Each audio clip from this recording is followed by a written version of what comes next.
Good morning, beautiful souls. Welcome back. And if it's your first time, welcome here. My name's Deborah O'Neill, CEO and founder of blissbee.me Integrative Holistic Health. I'm here to share because I care. It's really different times that we're living in right now. And I think it's important that we connect. Part of our human nature is connection.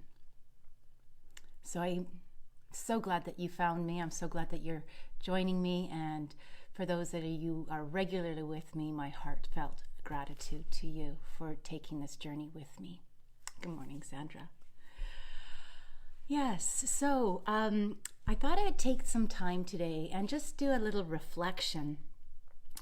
And in that reflection, bring together some of the yoga philosophy that I had the beauty and deliciousness of absorbing on my last sadhana on Saturday with my beautiful Padma Yvonne Jacques. So the reason why, obviously, I love the philosophy is it's, for starters, it's by Patanjali, which is author of some very ancient text, and it resonates for me. So if it resonates for you, great. And if it doesn't resonate for you, allow yourself just to be curious as to why there might be some barrier to just even allowing a different thought or a way to look at something. And I find with the yoga text, what it does for me is it gives me a jumping off point. It gives me a point of that meaning making, that making sense to something of our existence, of my existence, of your existence. And throughout the years, it's worked for a great many people. So I like the statistics. And for me, I like how it makes me feel inside. It's about your inside journey. That's simply all it is about your inside journey. We live in this vast mass environment of marketing and subliminal marketing and trickster marketing and things that have learned how to bite into our consciousness and draw us further into something that is not always the best road or path to take. We've taken plant medicine and we've turned it into synthetic medicine. We've taken grains of rice and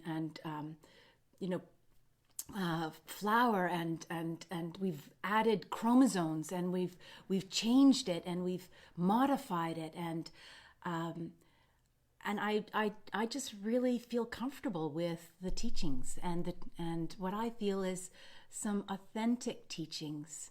And that's the most important part, is the authenticity. And often you might even be able to see that in vibrations of people. Their vibration is really not matching their inner being. And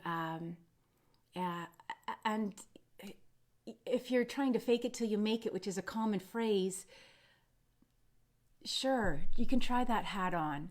Or you can try the hat on of matching your vibration and saying, I'm just going to pass on this today. I'm kind of feeling a little mellow, or I'm feeling a little chill, or, I'm not in that high vibe day today. Today I'm offering myself a day of reflection, or what I love to call blue sky thinking. One of my most favorite things. So when we take a look at the sutras, we are looking at the sutras, which is chapter 4, which is classified as the most difficult topic. And it's the fact that every single human being can be living in bliss. It's my intention. I just, obviously, blissbee.me, live bliss, teach bliss, be bliss. It's my mojo. It's my go-to. It's everything that I want to teach. It's everything I want to teach. So it's like to remove the objective of the human being is to remove suffering in others and self. And so suffering can be caused in a number of different ways. We take a look at every to remove the suffering of every single human being, to do whatever needs to be done to bring this to happen. The wish, the intention, the determination, and the action. Oh, I'm seeing that the live feed has stopped. Oh, thank you, Sandra. I'm wondering, can somebody check in to tell me whether it's still stopped or has it restarted? Sandra, are you still there?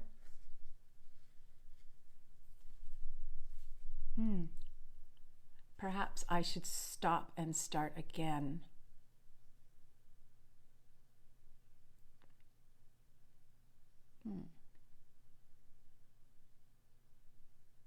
It says it's still live. I'm just going to keep on going and hope for the best, and hopefully it starts again. The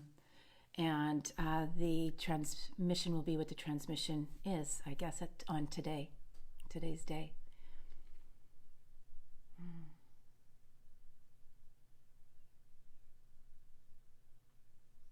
Okay. We're going to talk about the obstacles of bliss.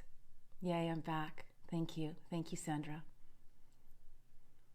Let's move forward to the obstacles of bliss. Often it comes down to the point of making it something else's fault. Someone else's fault, the situation's fault. When we do that, we increase our own misery. Thank you. I appreciate that. Thank you. And the misery of ourself and the misery of others, because that misery becomes a projection. And we talked about projection yesterday and the harm that projection can do. So we choose to project the contrast. We choose to project the bliss. So if we're seeking this bliss, the bliss is with us all the time.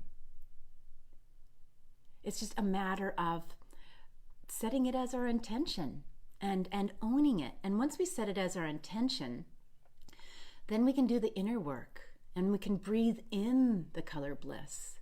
Just check in and say, what color would bliss be if I wanted to bring in bliss? But what we're doing is we're just tricking ourselves. We're just doing whatever it takes to get to this place, which is okay, right? It's a non-harming situation. So we're doing the work in a way that works for you. And that's how we fortify our little and nourish our toolkits of self-healing. And some people call it self-care. Self-care sometimes is more, I see it as more of a luxuriating. Oh, I've got this beautiful bottle of wine. I'm going to take in some self-care today.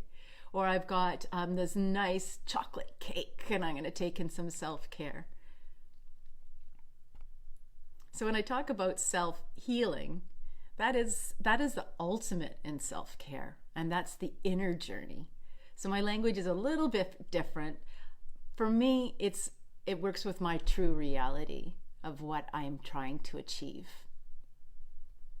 And I think that's why yesterday I talked about mental health being mental wellness. Wellness is more like a verb. I'm not sure if it's a verb. I was going to actually look on dictionary.com to see if it's a verb, to see if it is that sort of, carries that frequency of action, participation, co-creation, and same with self-healing. Like, obviously I'm not handing it off to somebody else to heal me. And it does include that level of self-care. And if you have the opportunity to bring that luxuriating into it, by all means, fill your boots, giddy up, do it. So when we talk about the obstacles and looking at how we may place fault or blame, should or shouldn't, expectations on another person as our obstacle to getting to bliss. Now, when we speak it out loud, doesn't that sound ridiculous? It's like, what's that phrase? We're drinking our own poison and hoping somebody else would benefit from it. That's kind of a crazy thought, but anyways, let's bypass that one. So the experience, so we have our object. We have our object as bliss, and we have our object of misery. So that's our contrast. So then we need to go into that place. And in our sutras, it's like the top 3 areas. There's a team of 3, which it basically is the dharana, dhyana, and the samadhi. The samadhi is what is considered bliss. But the 2 before it are our focus and our concentration. So it's what we focus on is what we create in our lives. And that's the top 3 of the 8 limbs of yoga. Before that, we have our yamas and our niyamas, is how we live life in kindness and non-greed and self-study. And then we go into the asana, which allows us to stabilize in that area. We get our positioning, our posturing, and we breathe into those edges.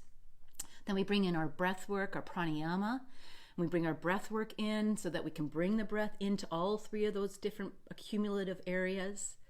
And then we go into pratyahara, which is our mantra, where we get to clear the mind and allow the chaotic mind from kicking us out. And then we go into dhyana. And then we get to that single pointed focus and the dharana, the concentration. And then we go into that concentrated area in that mantra as we stop getting kicked out so much, and we get to go into this vastness. It's another thing that intrigues me deeply is the dimensions in which we are said to simultaneously live. We get into this vastness of knowingness. It's almost like it feels to me like just a vastness of, there's nothing there, but it's like it's filled with ancient text. And it's like,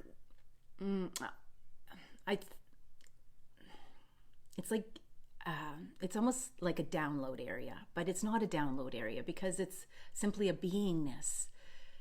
And that slips us right into samadhi, because that's what bliss is. It's in this being, in this moment, in your being, in this moment in time.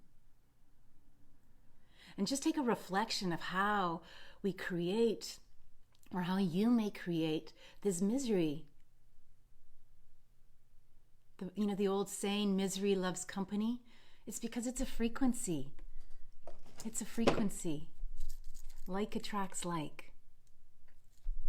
It's that magnetic force. We live on a magnetic force planet, electromagnetic field. And for some reason, it's just, society just puts the blinders onto it.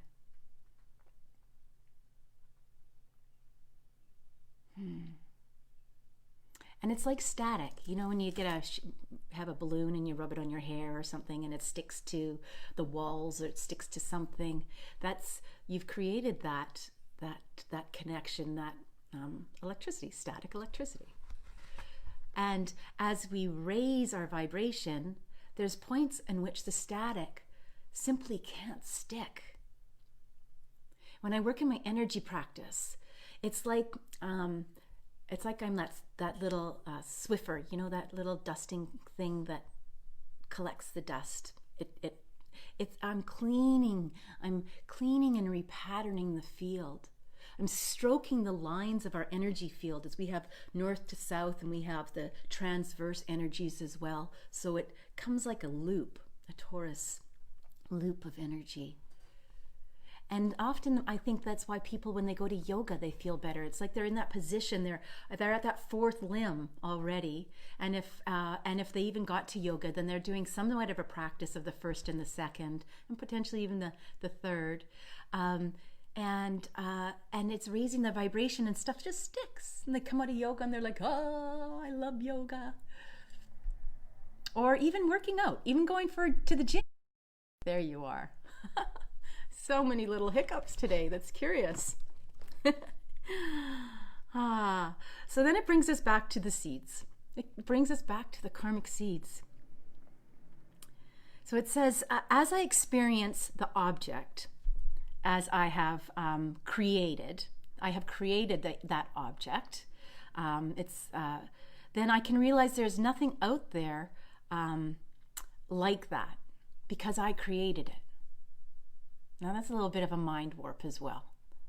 So as I experience misery, as I have created it, then I realize there's nothing out there like that, because I created it. or if I created bliss. So however you create the experience of bliss, there is nothing else that has created that for me. No other person, no other situation, no other object. I have created that bliss. The person might be a messenger, but they're not the creator, because it's my experience that I've created. And so it goes to say, you'll never blame the object again. Because how can you? How can you blame the object? How is it the fault of this object when it's my creation of my experience? I love this stuff. I love this stuff.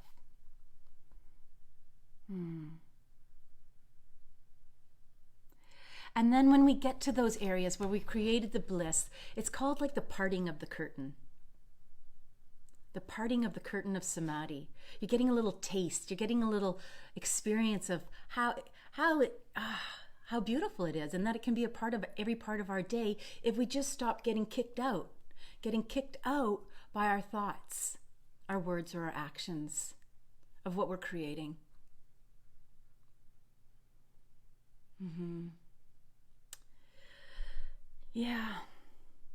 The parting of the curtains. It's called the transformation of the seed of fault. The transformation of the seed of fault. And it seems so simple. It is so simple.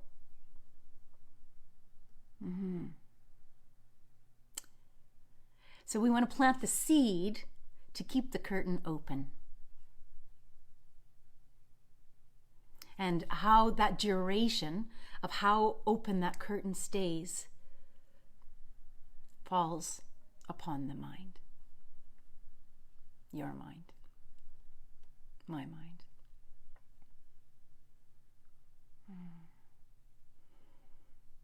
And it's the frequency. Use the high frequency team of 3, it says. Practice, practice, practice.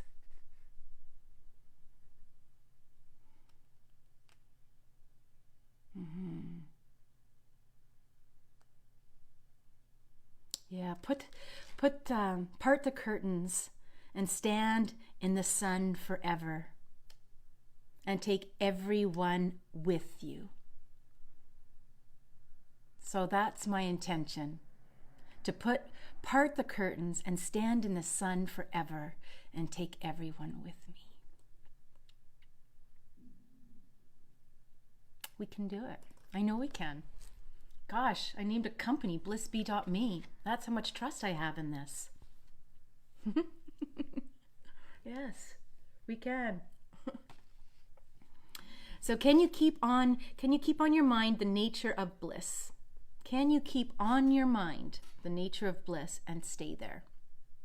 That is the point. In that full sunlight with the curtains drawn back.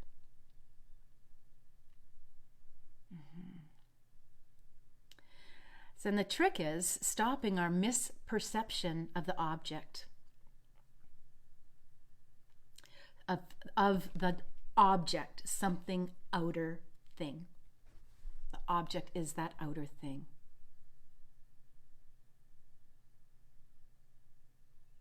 With that, let's ground, center, and align. And do a replay if you need to do a replay. I've got it in my beautiful Ganesha book. The remover of all obstacles, Ganesha is. The remover of all obstacles. No barriers to bliss. None, not one. Yay, let's celebrate.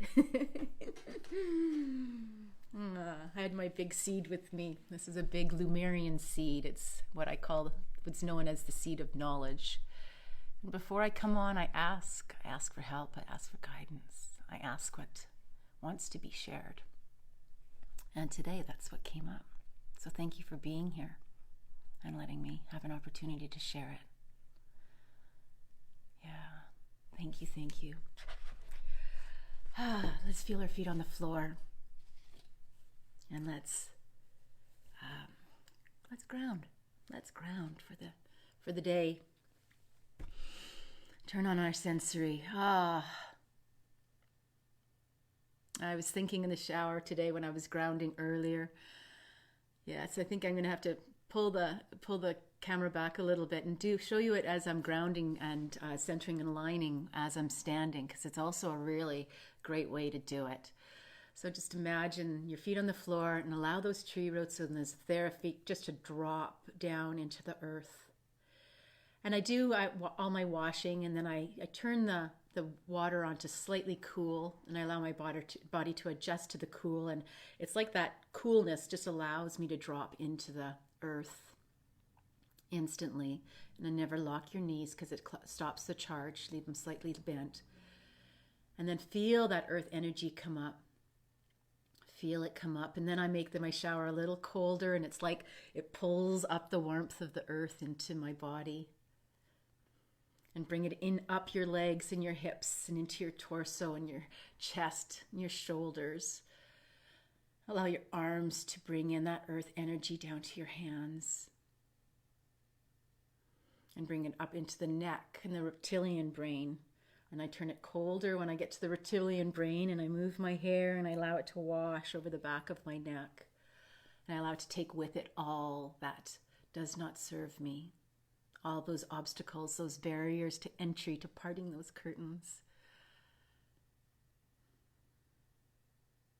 And I bring it into my mind and my head, and I allow that to clear over my cranium, and allow it to come out the Sahasrara and cascade down my body. And sometimes I make it a little colder.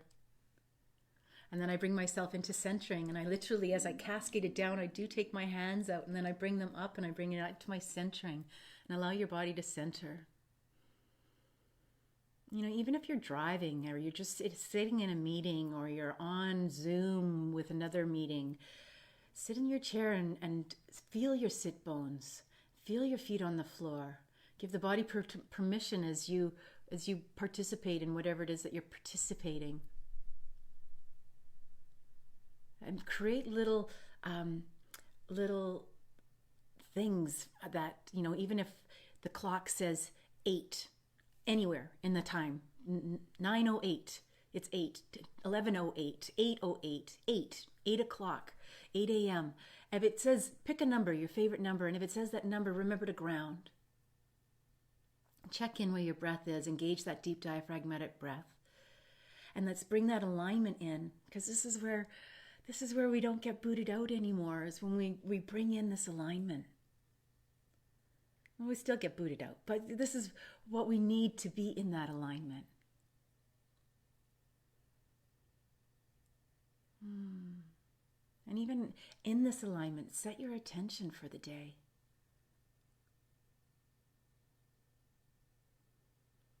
I have a beacon for the year, and it's divine living.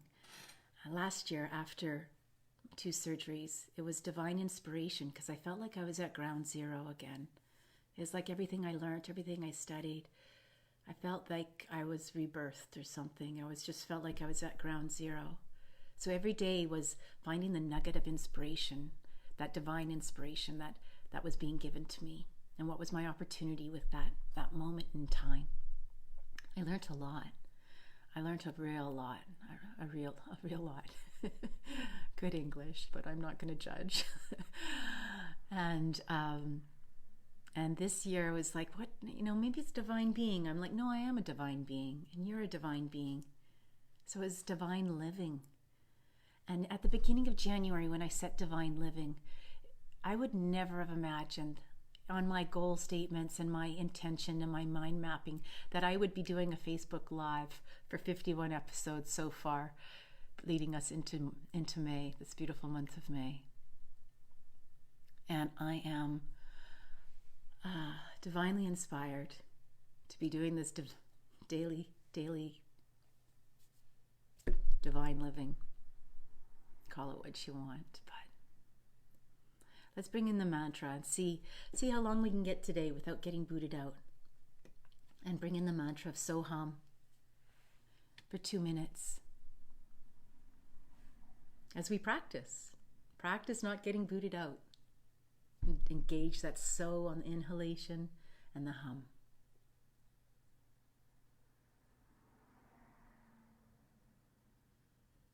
As we go into our outro, stay as long as you can. Leave when you need to. I thank you from the bottom of my heart for being here. At the end, we'll pull our offering for the day. Smooth, slow breath.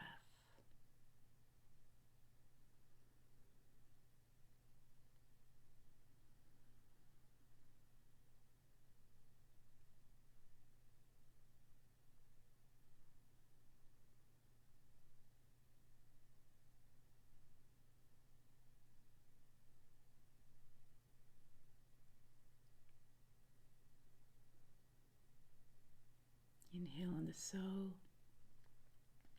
exhale on the hum.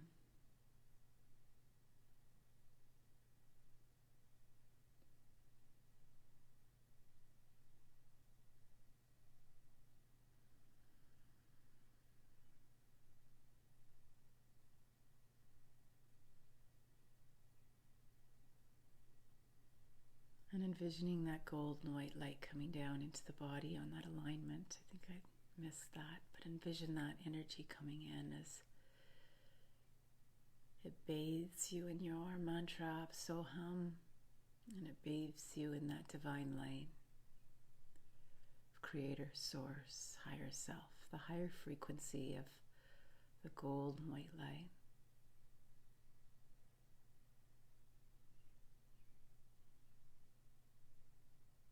Feeling the expansion of that energy as it enters the body.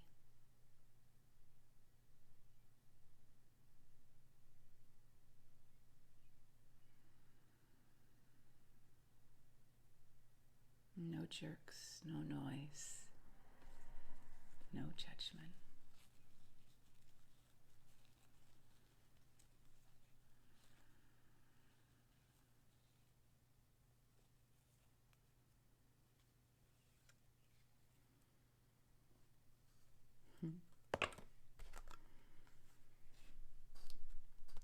Our heart card today, our offering for the day is, you are busting free.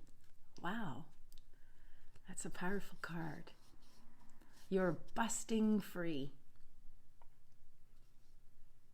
When we stop and stop putting the misery on an object that is outside of us, and know that we have the power and the control and the tools and the means to change our energy, change our frequency,